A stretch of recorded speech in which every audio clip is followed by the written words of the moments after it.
નમસ્કાર વિદ્યાર્થી મિત્રો, તપોવન વિદ્યાલયમાં આપ સર્વેનું સ્વાગત છે. પાઠ નંબર 2 હસ્તકળા વિશે જાણ્યું, લલિત કલા વિશે આપણે સમજી ગયા. પાઠ નંબર 9 વન્યજીવ સંસાધન, એના વિશે આપણે વાત કરી. જંગલ બચાવવા માટે શું કરવું જોઈએ, જંગલના પ્રાણીઓને બચાવવા માટે શું કરવું જોઈએ, અભયારણ્ય એટલે શું, રાષ્ટ્રીય ઉદ્યાન એટલે શું, એના વિશે આપણે વિગતે સમજ મેળવી. હવે લઈએ આપણે પાઠ 11 ભારત જળ સંસાધન. જળ છે તો જીવન છે, સાચું જ છે ને. ભૂખો માણસ 2 દી 3 દી રહી શકે. કોઈ એવાય બનાવ બન્યા છે કે ભૂખા વ્યક્તિઓ 9 દી સુધી રહ્યા છે. માતાજીની શ્રદ્ધા આસ્થાવાળા લોકો ઘણા મળે તમને દુનિયામાં, પણ એવો એક પણ વ્યક્તિ નહીં હોય કે જે પાણી વિના 2 દી રહ્યો હોય. રાઈટ? એટલે જળ છે તો જીવન છે. જળ વિના પૃથ્વી પર કોઈ પણ પ્રકારના જીવનની કલ્પના થઈ શકે એમ જ નથી. ખાલી કલ્પના કરો, પાણી નથી તો હાલમાં જે છે એમાંનું કેટલું હોય. આપણે તરત કહી સાહેબ નિર્જીવ વસ્તુ હોય, સજીવ નામે કાંઈ ન હોય, નિર્જીવ ન હોય. જે નિર્જીવ વસ્તુ આપણે કહી છીએ એ બધાનો ઉદ્ભવ પાણી વિના નથી. રાઈટ? લોખંડ મળ્યું પેટાળમાંથી, પણ ઉપરથી પાણી ગયું, વરાળ થઈ, આગ્નેય ખડકમાં રૂપાંતર થયું, પછી લોખંડ બન્યું. સ્લેટ મળ્યા, અરસમાળા મળ્યો, આ બધું રૂપાંતરિત ખડકોમાં રૂપાંતર થયું, પછી મળ્યું. એન કેન પ્રકારે પરોક્ષ રીતે દરેકે દરેક વસ્તુમાં પાણી રહેલું છે ને છે. રાઈટ? એટલે જળ વગરના જીવનની કલ્પના થઈ શકે એમ જ નથી. જળ સંસાધનનો કોઈ બીજો વિકલ્પ નથી. રાઈટ? કે ચાલો પાણી નથી તેની જગ્યાએ આપણે આ વાપરીએ. બરાબર? ઘણા પરિસ્થિતિ થોડી બહુ સારી હોય તો મકાનને છત હોય એની ઉપર છત ભરાવે, 2 માળ હોય 3 માળ હોય 3 માળ ઉપર છત ભરાવે. ઘણાની પરિસ્થિતિ થોડીક નજીવી હોય તો 1 માળે છત હોય, બીજા માળે પતરાઈ નાખી દે. એટલે છતનો વિકલ્પ પતરા મળ્યો. કહેવાનો મતલબ આપણે ગુજરાતમાં ચાનો વિકલ્પ શરબત મળે. મહેમાન આવે ચા પીશો, નાના તો તમે ક્યારેક અમારે ઘરે આવો હતો, હવે તો શરબત પીને જ જાઓ. એનો વિકલ્પ મળે. પાણીનો કોઈ વિકલ્પ જ નથી. પાણી આ જગ્યાએ આપણે ઉપયોગ કરી, સપોઝ પીવામાં ઉપયોગ કરી, શું તો કે પાણી નથી, શું પીવાનું? આ પ્રશ્ન મેં કર્યો તો વહેલા. તો એક છોકરો કે સાહેબ પાણીનો થમ્સઅપ પી લેવાય. મારા દીકરા, મેં કીધું થમ્સઅપ એ બને શેમાંથી? પાણીમાંથી. પાણીના ઉપયોગની યાદી તો બહુ લાંબી છે. 1-2 ઉપયોગમાં નથી. આમ ગણતા જાવ ને તો આપણે ગણી થાકી જશું. એથી વધારે ઉપયોગ કરી છે. સમગ્ર જીવસૃષ્ટિ પણ જીવન ટકાવી રાખવા જળનો જ ઉપયોગ કરે છે. કોઈ પણ દેશની સમૃદ્ધિનો આધાર એની ખેતી અને એમાં વપરાતા જળ ઉપર છે. એમાં આપણો દેશ ભારત ખેતી પ્રધાન છે. જો પૂરતા પ્રમાણમાં પાણી મળી રહે એ તમામ ખેતીને તો મુબલક ઉપજ આવે, ખેડૂતો માલામાલ, તો અર્થતંત્ર સુધરી જ જાય. એટલે કોઈ દેશનો વિકાસ એની ખેતી ઉપર છે. ખેતી, રાજસ્થાનમાં ખેતી પુષ્કળ. સૌરાષ્ટ્ર અલગ કરો અને રાજસ્થાનની સામે ખેતીને જોડો તો રાજસ્થાનનો 3જો ભાગ એ સૌરાષ્ટ્ર પાસે જમીન નથી. ઉત્પાદનમાં રાજસ્થાનમાં કાંઈ નથી. કેમ? જમીને રેતાળ, પણ પાણી નથી. સૌરાષ્ટ્ર કેમ વધી ગયું? તો કે જમીન સારી ને પાણી છે.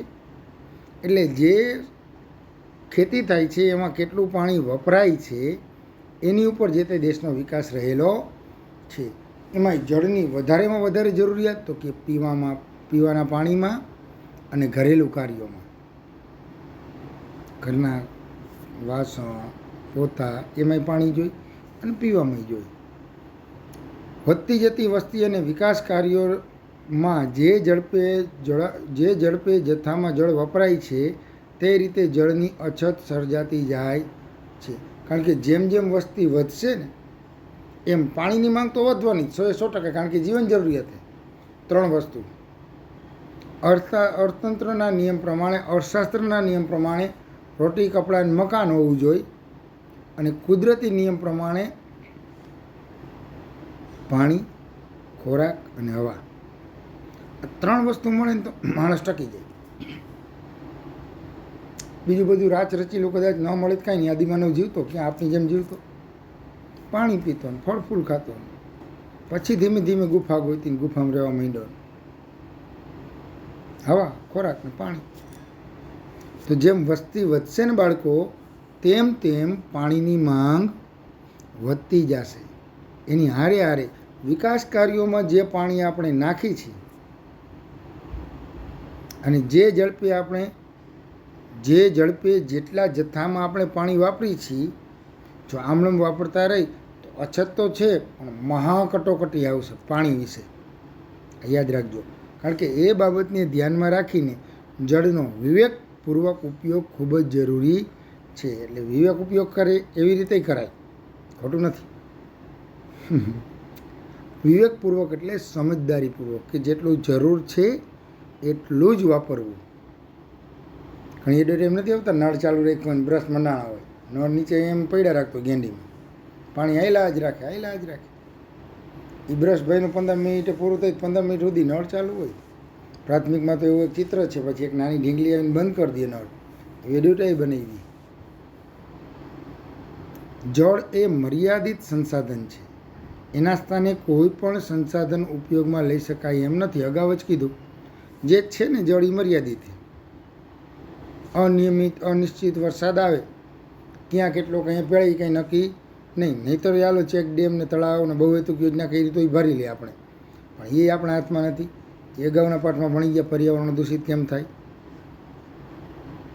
એટલે મર્યાદિત છે, અને એ એવું છે કે એના સ્થાને તમે બીજા કોઈ ન લઈ શકો. સોનું પહેરવાનું શોખીન હોય, સોનાની કદાચ કિંમત વધુ ન લે કે તો ચાંદીની વીંટી પહેરીને શોખ પૂરો કરી લઈએ.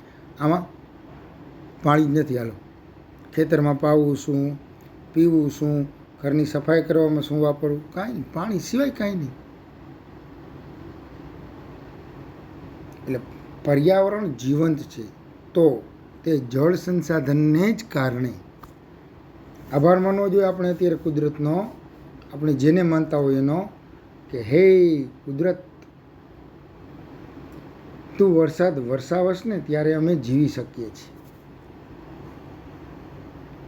એટલે એ પાણી ઉપર જ આખી દુનિયા જીવે છે. એટલે આપણું પર્યાવરણ કેવું લાગે, સરસ મજાનું જીવતું હોય, ચહેકતું હોય એવું. તો તે જળ સંસાધનને કારણે જ આ ચહક, આ ટહુકો, આ બોલ, આ શબ્દો કેમ નીકળે. પાણી હોય તો ગળું હુકાઈ ગયું ને બોલવું હોય તો થઈ જાય ને.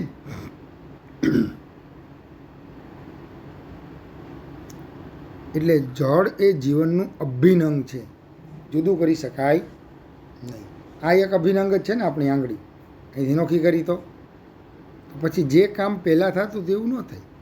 હાથ, પગ, શરીરના કોઈ પણ અંગ જોઈ લ્યો, અભિન્ન એટલે જુદું ન કરી શકાય તેવા.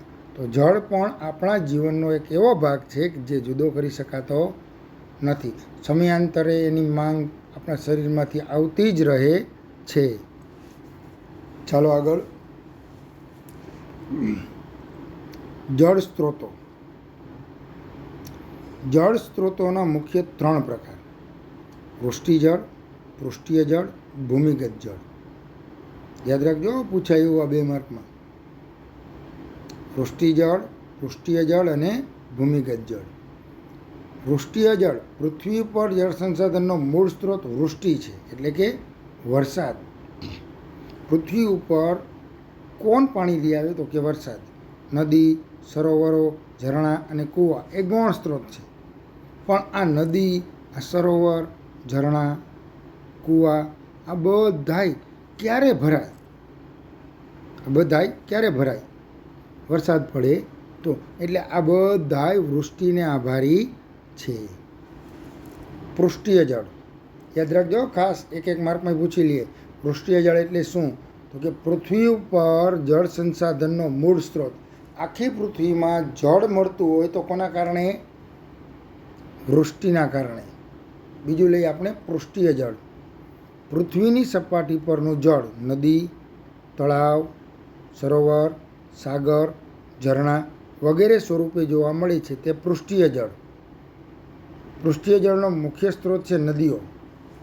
ઉપરથી પડે જમીનમાં તો વૃષ્ટિજળ, જમીનમાં પડ્યા પછી એક જગ્યાએથી બીજી જગ્યાએ એમ નદીની જેમ લઈ જાય તો એ પૃષ્ઠીય જળ. જમીનમાં પડે તો વૃષ્ટિય.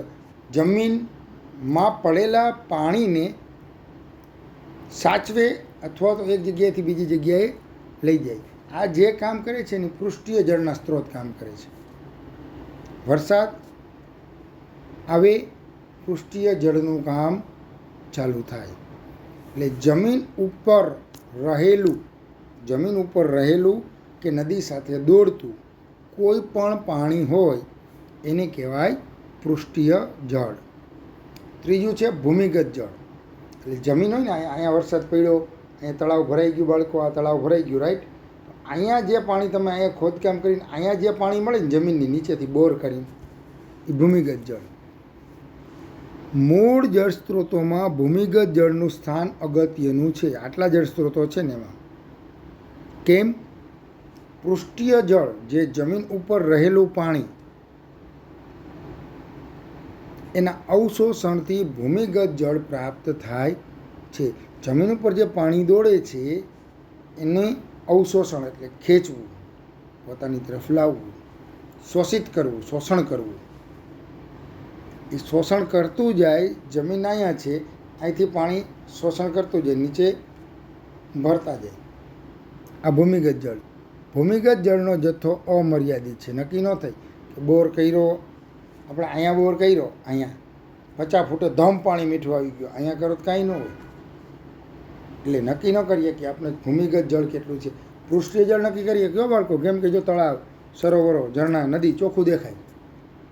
પૃષ્ઠીય જળ નક્કી કરી કે કેટલો વરસાદ પડ્યો, પણ ભૂમિગત જળ આપણાથી નક્કી થાય નહીં. ભારતમાં ઉત્તરના મેદાન વિસ્તારમાં 42% ભૂમિગત જળ મળે છે. ઉત્તરનું મેદાન એટલે યુપી, બિહાર, મધ્યપ્રદેશનો ઉપરનો ભાગ, પંજાબનો નીચેનો ભાગ, હરિયાણાની સાઈડનો ભાગ, આખો આ ઉત્તરનું મેદાન છે. ત્યાં 42% ભૂમિગત જળ છે. કે જેટલું પૃષ્ઠીય જળ છે ને બાળકો ઉપર, એનું 42% જમીનની નીચે છે. દક્ષિણ ભારતના ઉચ્ચ પ્રદેશ અને પર્વતીય વિસ્તારોને કારણે ભૂમિગત જળનું પ્રમાણ ઓછું જોવા મળે છે. દક્ષિણ ભારતમાં ભૂમિગત પાણી બહુ ઓછું. કેમ? તો કે અહીંયાની જમીન છે ને પથરાળ છે, પહાડી ઇલાકા. આપણે જાણીએ છીએ પથ્થર ક્યારેય પાણીનું શોષણ કરે નહીં. જમીનનું ઉપરનું પડ પહોંચ્યું હોય ને એ જ શોષણ કરે. જ્યારે દક્ષિણ ભારતમાં ઉપરનું પડ કેવું છે? પથરાળ. એટલે ત્યાં ભૂમિગત જળનું પ્રમાણ ઓછું જોવા મળે છે. ભૂમિગત જળનો સૌથી વધુ ઉપયોગ સિંચાઈ માટે થાય છે. સિંચાઈ એટલે ખેતીની અંદર કરવામાં આવતી પાકને બચાવવા માટેની એક પદ્ધતિ. ભૂમિગત જળ એટલે કૂવાની બાજુનો બોર, આ બધા જમીનની નીચે રહેલા પાણીને આપણે ઉપર લઈ અને ખેતીમાં ઉપયોગ કરવો, એને ભૂમિગત જળ કહેવાય. ભૂમિગત જળ મપાઈ શકાતું નથી, રાઈટ. આ 3 સ્ત્રોતો પાકા કરી લેજો, પૂછાય એવા છે. અને 3 2 માર્કમાં પૂછે અથવા તો 1 માર્કમાં કોઈ એક પણ પૂછી લે. એટલે ખાસ નોંધ લખજો, પાકા કરજો. ધન્યવાદ.